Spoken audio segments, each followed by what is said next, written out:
आप सुन रहे हैं मुंशी प्रेमचंद द्वारा लिखी गई कहानी आखिरी हीला। यद्यपि मेरी स्मरण शक्ति पृथ्वी के इतिहास की सारी स्मरणीय तारीखें भूल गई, वे तारीखें जिन्हें रातों को जागकर और मस्तिष्क को खपाकर याद किया था, मगर विवाह की तिथि समतल भूमि में एक स्तंभ की बात ही अटल है। ना बोलता हूँ ना भूल सकता हूँ। उससे पहले और पीछे की सारी घटनाएं दिल से मिट गई, उनका निशान तक बाकी नहीं। वह सारी अनेकता एक एकता में मिश्रित हो गई है। वह मेरे विवाह की तिथि है। चाहता हूँ उसे भूल जाऊं, मगर जिस तिथि का नित्य प्रति सुमिरन किया जाता हो वह कैसे भूल जाए। नित्य प्रति सुमिरन क्यों करता हूँ, यह उस विपत्ति मारे से पूछिए जिसे भगवत भजन के सिवा जीवन के उद्धार का कोई आधार ना रहा हो।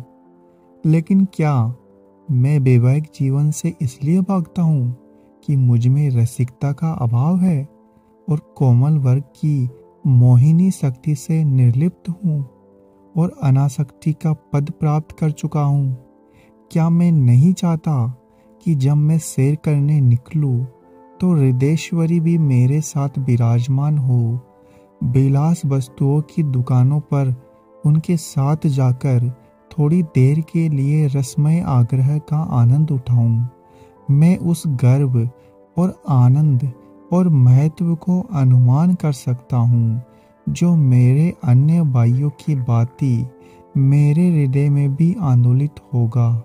लेकिन मेरे भाग्य में वह खुशियाँ, वह रंगरेलियाँ नहीं है, क्योंकि चित्र का दूसरा पक्ष भी तो देखता हूँ। एक पक्ष जितना ही मोहक और आकर्षक है, दूसरा उतना ही हृदय विदारक और भयंकर।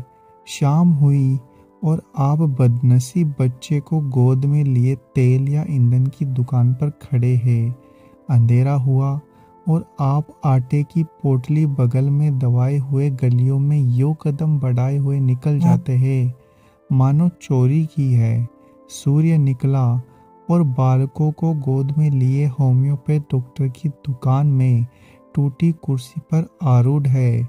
किसी खोमचे बाले की रसीली आवाज सुनकर बालक ने गगनभेदी विलाप आरंभ किया।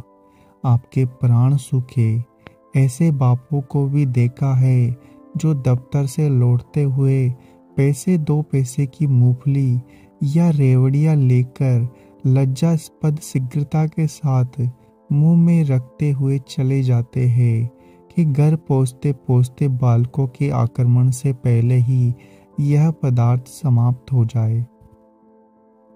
कितना निराशाजनक होता है यह दृश्य जब देखता हूँ कि मेले में बच्चा किसी खिलौने की दुकान के सामने मचल रहा है और पिता महोदय ऋषियों की सी विद्वता के साथ उनकी क्षणभंगुरता का राग आलाप कर रहे हैं।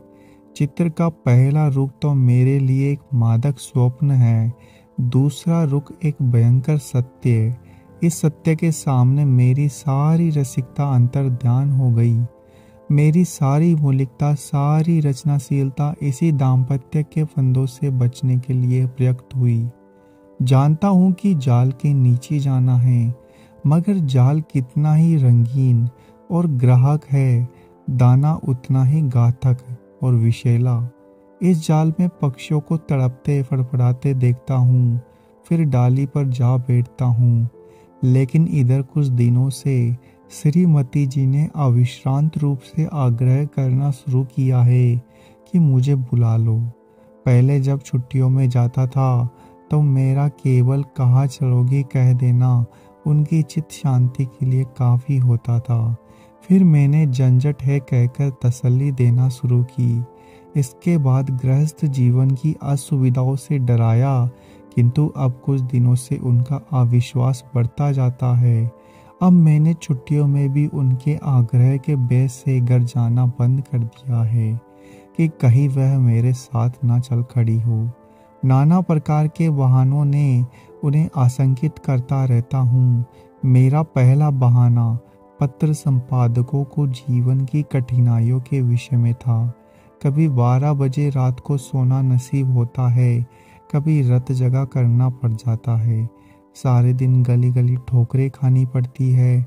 इस पर तुर्रा यह है कि हमेशा सिर पर नंगी तलवार लटकती रहती है। ना जाने कब गिरफ्तार हो जाऊं, कब जमानत तलब हो जाए। खुफिया पुलिस की एक फौज हमेशा पीछे पड़ी रहती है। कभी बाजार में निकलता हूँ तो लोग उंगलियां उठाकर कहते हैं, वह जा रहा है अखबार वाला। मानव संसार में जितने दैविक, आदिविक, भौतिक, आदि भौतिक बाधाएं हैं, उनका उत्तरदायी मैं ही हूँ। मानो मेरा मस्तिष्क झूठी खबरें गढ़ने का कार्यालय है। सारा दिन अफसरों की सलाम और पुलिस की खुशामद में गुजर जाता है। कांस्टेबलों को देखा और प्राण पीड़ा होने लगी। मेरी तो यह हालत और रुकाम है, मेरी सूरत से कांपते हैं। एक दिन दुर्भाग्यवश एक अंग्रेज के बंगले तक जा निकला। साहब ने पूछा, क्या काम करता है? मैंने गर्व से साथ कहा, पत्र का संपादक हूँ। साहब तुरंत अंदर घुस गए और कपाट बंद कर दिए। फिर मेम साहब और बाबा लोगों को खिड़कियों से झांकते देखा, मानो कोई भयंकर जंतु है। एक बार रेलगाड़ी में सफर कर रहा था, साथ और कहीं भी मित्र थे, इसलिए अपने पद का सम्मान मिलने के लिए सेकंड क्लास का टिकट लेना पड़ा। गाड़ी में बैठा तो एक साहब ने मेरे सूटकेस पर मेरा नाम और पेशा देखते ही तुरंत अपना संदूक खोला और रिवॉल्वर निकालकर मेरे सामने गोलियां भरी, जिसमें मुझे मालूम हो जाए कि वह मुझसे सचेत है। मैंने देवी जी से अपनी आर्थिक कठिनाइयों की भी चर्चा नहीं की, क्योंकि मैं रमणियों से उनके सामने यह जिक्र करना अपनी मर्यादा के विरुद्ध समझता हूँ। हालांकि यह चर्चा करता तो देवी जी की दया का अवश्य पात्र बन जाता। मुझे विश्वास था कि श्रीमती जी फिर भी यहाँ आने का नाम न लेगी, मगर यह मेरा भ्रम था। उनके आग्रह पूर्ववत रहे। तब मैंने दूसरा बहाना सोचा, शहर बीमारियों के अड्डे है। हर एक खाने पीने की चीज में विष की शंका। दूध में विष, फलों में विष, शाकभाजी में विष, हवा में विष, पानी में विष। यह मनुष्य का जीवन पानी की लकीर है। जिसे देखो वह कल गायब, आज खासे बैठे हैं, हृदय की गति बंद हो गई। घर से शेर को निकले, मोटर से टकराकर सुरपुर की राह ली। अगर शाम को सांगो पांग घर आ जाए तो उसे भाग्यवान समझो। मच्छर की आवाज कान में आई, दिल बैठा। मक्खी नजर आई और हाथ पांव फूले। चूहा बिल से निकला और जान निकल गया। जिधर देखिए यमराज की अमलदारी है। अगर मोटर और ट्राम से बचकर आ गए तो मच्छर और मक्खी के शिकार हुए। बस यही समझ लो कि मौत हर तरफ सिर पर खेलती रहती है। रात भर मच्छरों से लड़ता हूँ, दिन भर मक्खियों से। नन्ही सी जान को किन किन दुश्मनों से बचाऊं। सांस भी मुश्किल से लेता हूँ कि कहीं छह के कीटाणु फेफड़े में ना पहुंच जाए। देवी जी को फिर मुझ पर विश्वास न आया। दूसरे पत्र में भी वही आरजू थी। लिखा था, तुम्हारे पत्र ने और चिंता बढ़ा दी। अब प्रतिदिन पत्र लिखना। नहीं, मैं एक ना सुनूंगी और सीधे चली आऊंगी। मैंने दिन में कहा, चलो सस्ते छूटे, मगर खटका लगा हुआ था कि ना जाने कब उन्हें शहर आने की सनक सवार हो जाए। इसलिए मैंने तीसरा बहाना सोच निकला। यहाँ मित्रों के मारे नाकों में दम रहता था। आकर बैठ जाते हैं तो उठने का नाम भी नहीं लेते, मानो अपना घर बेच आए हैं। अगर घर से टल जाओ तो आकर बेधड़क कमरे में बैठ जाते हैं। नौकर से जो चीज चाहते हैं उधार मंगवा लेते हैं। देना मुझे पड़ता है। कुछ लोग तो हफ्तों में बड़े रहते हैं, टलने का नाम तक नहीं लेते। रोज उनका सेवा सत्कार करो, रात को थिएटर या सिनेमा ले जाओ, फिर सवेरे तक ताश या शतरंज खेलो। अधिकांश तो ऐसे हैं जो शराब के बगैर जिंदा ही नहीं रह सकते। अक्सर तो बीमारी आती है, बल्कि अधिकतर बीमार हो जाते हैं। अब रोज डॉक्टर को बुलाओ, सेवा शुश्रूषा करो, रात भर सिराने बैठे पंखा जलते रहो। उस पर यह शिकायत भी सुनते रहो कि यहाँ कोई हमारी बात भी नहीं पूछता। मेरी घड़ी महीनों से मेरी कलाई पर नहीं आई। दोस्तों के साथ जलसों में शरीक हो रही है। अचकन है, वह एक साहब के पास है। कोट दूसरे साहब ले गए, जूते और एक बाबू ले उड़े। मैं वही रद्दी कोट और वही चमरोदा जूता पहनकर दफ्तर जाता हूँ। मित्र वृंद ताड़ते रहते हैं कि कौन सी नई वस्तु लाया। कोई चीज लाता हूँ तो मारे से डर के संदूक में बंद कर देता हूँ। किसी की निगाह पड़ जाए तो कहीं ना कहीं न्योता खाने की धुन सवार हो जाए। पहली तारीख को वेतन मिलता है तो चोरों की तरह दबे पाव घर में आता हूँ कि कहीं कोई महाशय रुपयों का इंतजार में द्वार पर धरना जमाए ना बैठा हो।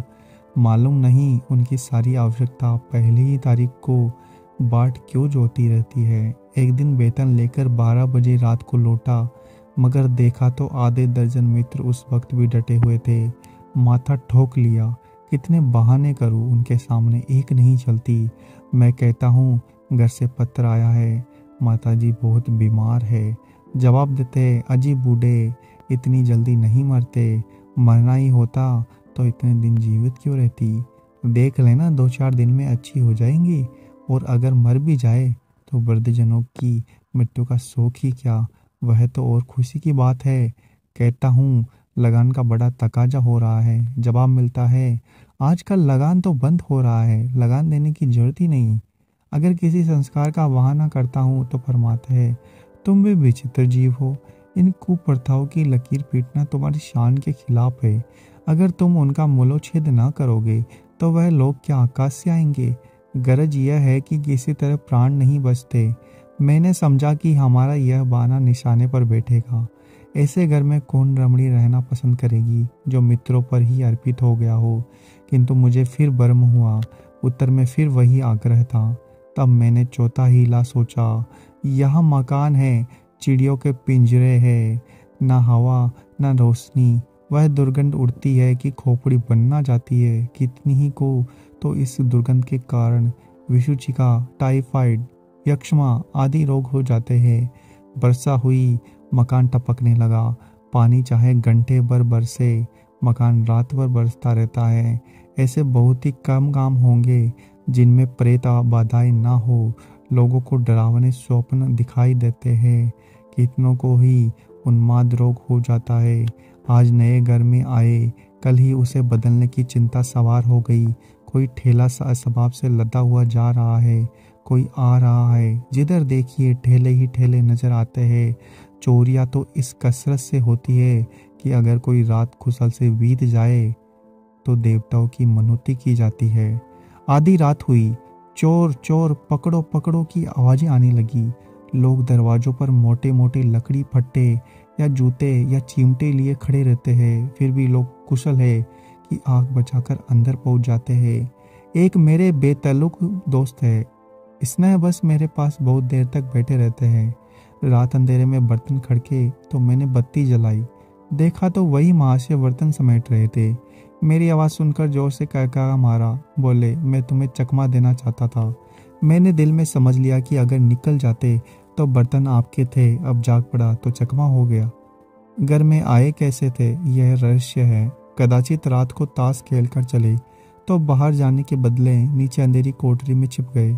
एक दिन एक महाशय मुझसे पत्र लिखने आए। कमरे में कमाल दावत न था। ऊपर के कमरे से लाने गया, लौटकर आया तो देखा आप गायब है और उनके साथ फाउंटेन पेन भी गायब है। सारांश यह है कि नगर जीवन नरक जीवन से कम दुखदाई नहीं है, मगर पत्नी जी पर नागरिक जीवन का ऐसा जादू पड़ा हुआ है कि मेरा कोई बहाना उन पर असर नहीं करता। इस पत्र के जवाब में उन्होंने लिखा, मुझसे बहाने करते हो, मैं हरगिज ना मानूंगी, तुम आकर मुझे ले जाओ। आखिर मुझे 5वां बहाना करना पड़ा। यह खोचे वालों के विषय में था। अभी बिस्तर से उठने की नौबत नहीं आई कि कानों में विचित्र आवाज आने लगी। काबुल के मीनार के निर्माण के समय भी ऐसी निरर्थक आवाजें नहीं आई होंगी। वह खोचे वालों की शब्द क्रीड़ा है। उचित तो यह था कि खोचे वाले डोल मंजीरे के साथ लोगों को अपनी चीजों की ओर आकर्षित करते, मगर इन औंधी अकल वालों को यह कहाँ सूझती है। ऐसे पैशाचिक स्वर निकालते हुए कि सुनने वालों के रोए खड़े हो जाते हैं। बच्चे माँ की गोद में चिपट जाते हैं। मैं भी रात को अक्सर चौंक पड़ता हूँ। एक दिन तो मेरे पड़ोस में एक दुर्घटना हो गई। 11 बजे थे। कोई महिला बच्चे को दूध पिलाने उठी थी। एकाएक किसी खोचले वाले ने कि इतनी भयंकर ध्वनि कानों में आई तो चीख मारकर चिल्ला उठी और बेहोश हो गई। महीनों की दवा दारू के बाद अच्छी हुई। अब रात को कानों में रुई डालकर सोती है। ऐसे कारण नगरों में नित्य ही होते रहते हैं। मेरे मित्रों में भी कई ऐसे हैं जो अपनी स्त्रियों को घर में लाए, मगर बेचारियां दूसरे ही दिन इन आवाज़ों से डरकर लौट गई। श्रीमती जी ने इसके जवाब में लिखा, तुम समझते हो मैं खोम वालों की आवाज़ों से डर जाऊंगी? यह गीदड़ों का होवाना और उल्लुओं का चीखना सुनकर तो डरती नहीं, खोमे वालों से क्या डरूंगी? फिर मैंने लिखा, शहर शरीफ जादियों की रहने की जगह नहीं है। यहाँ की महरिया इतनी कटु भाषणी है कि बातों का जवाब गालियों से देती है। उनके बनाव संभार का क्या पूछना। भले घरों की स्त्रियां तो इनके ठाट देखकर ही शर्म से पानी पानी हो जाती है। सिर से पांव तक सोने से लदी हुई सामने से निकल जाती है तो मालूम होता है कि सुगंध की लपट लग गई। गृहिणियां यह ठाट कहाँ से लाए?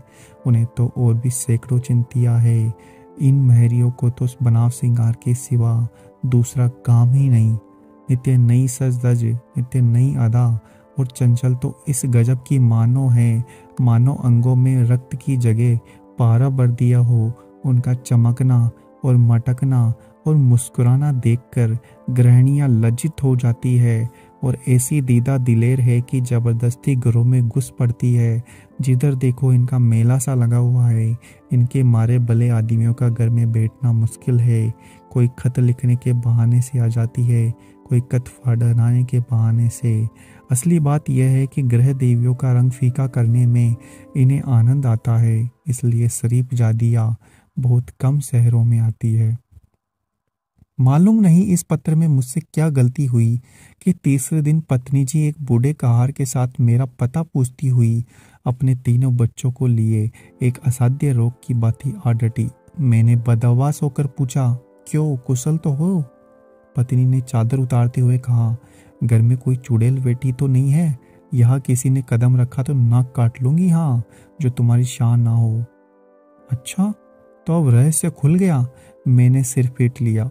क्या जानता था तमाचा अपने ही मुंह पर पड़ेगा। अगर आपको ये कहानी अच्छी लगी तो हमारे चैनल को सब्सक्राइब करें, वीडियो को लाइक और शेयर करना ना भूलें।